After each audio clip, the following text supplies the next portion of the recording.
मृत्यु के 24 घंटे बाद आत्मा क्यों लौटती है घर? गरुड़ पुराण का चौंकाने वाला रहस्य। प्रस्तावना: मौत का वो पल जो सब कुछ बदल देता है।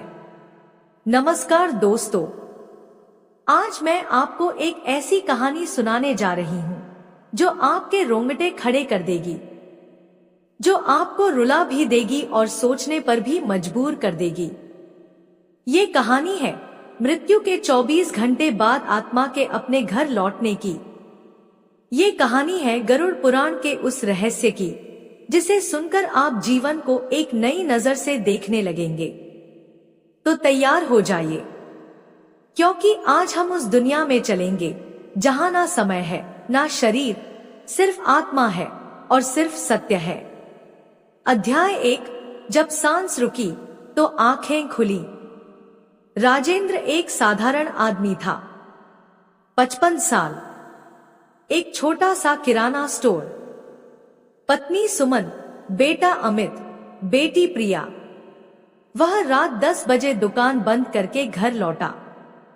थका हुआ था। उसने पानी पिया और सोफे पर लेट गया। सुमन ने कहा, खाना खाकर सोना राजेंद्र। राजेंद्र ने आंखें बंद कर ली। एक झटका, सीने में दर्द और फिर अंधेरा, लेकिन अजीब तरह का अंधेरा, जैसे कोई बहुत हल्की रोशनी दूर से आ रही हो। राजेंद्र उठा, लेकिन उसका शरीर नहीं उठा। वह ऊपर से देख रहा था, अपना शरीर सोफे पर, मुंह खुला, हाथ लटकते हुए। मैं तो यहां हूं। तो वह कौन है नीचे? उसने अपने हाथ की तरफ देखा।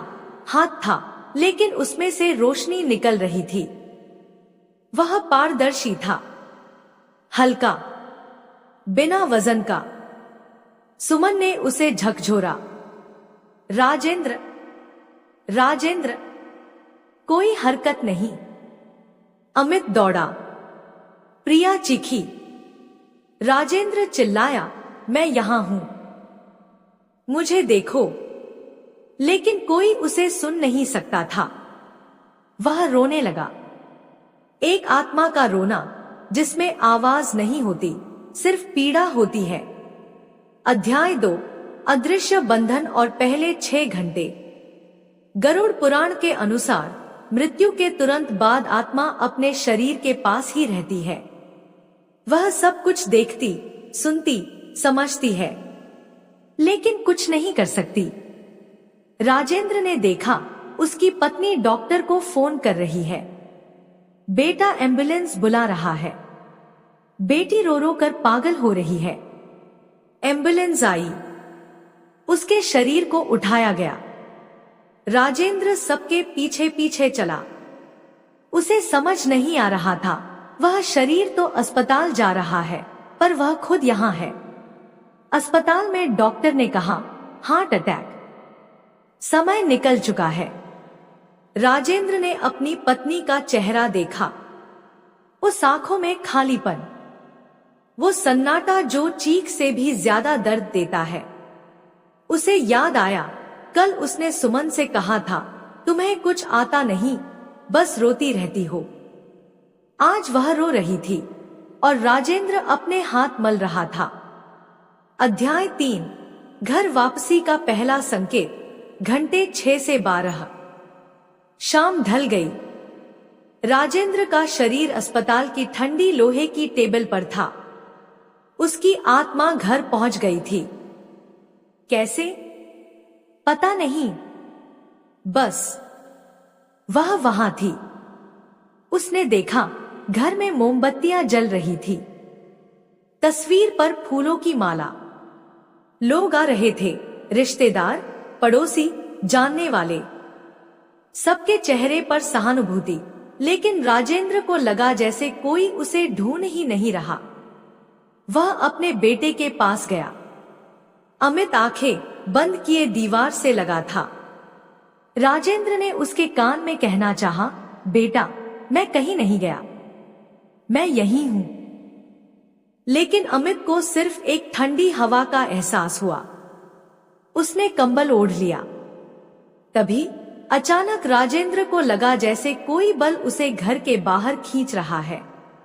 गरुड़ पुराण के अनुसार मृत्यु के 12 घंटे बाद आत्मा अपने कर्मों का लेखा-जोखा देखना शुरू करती है। लेकिन राजेंद्र की आत्मा ने विद्रोह किया, मैं नहीं जाऊंगी, मेरा परिवार रो रहा है। अध्याय 4 यमदूतों की झलक और मोह का सत्य। घंटे 12 से 18 रात के 2 बजे राजेंद्र ने देखा अचानक कमरे का तापमान गिर गया। एक हल्की नीली रोशनी छाई। 2 आकृतियां, भयानक लेकिन भव्य। उनके हाथों में डोर थी जो राजेंद्र की आत्मा से जुड़ रही थी। राजेंद्र डर गया, लेकिन यमदूतों ने बात की, आवाज बिना मुंह के, सीधे मन में। राजेंद्र, तुम्हारा समय पूरा हुआ। आत्मा को अपने कर्मों का फल भोगना है। चलो। राजेंद्र चिल्लाया, बस एक बार अपने घर वालों से मिल लूं। यमदूतों ने कहा, मोह है राजेंद्र, यही मोह तुम्हें बार बार पृथ्वी पर लाता है। लेकिन अब तुम आत्मा हो, तुम्हारा घर यह नहीं है। लेकिन राजेंद्र ने उनके सामने हाथ जोड़ लिए। एक यमदूत ने दूसरे से कहा, इसकी आत्मा में अभी प्रेम बाकी है। गरुड़ पुराण के अनुसार 24 घंटे के भीतर आत्मा एक बार अपने घर लौट सकती है, अगर उसका कोई अपना सच्चे मन से पुकारे। राजेंद्र को आशा मिली। अध्याय 5 वो 24वां घंटा जब आत्मा लौटती है।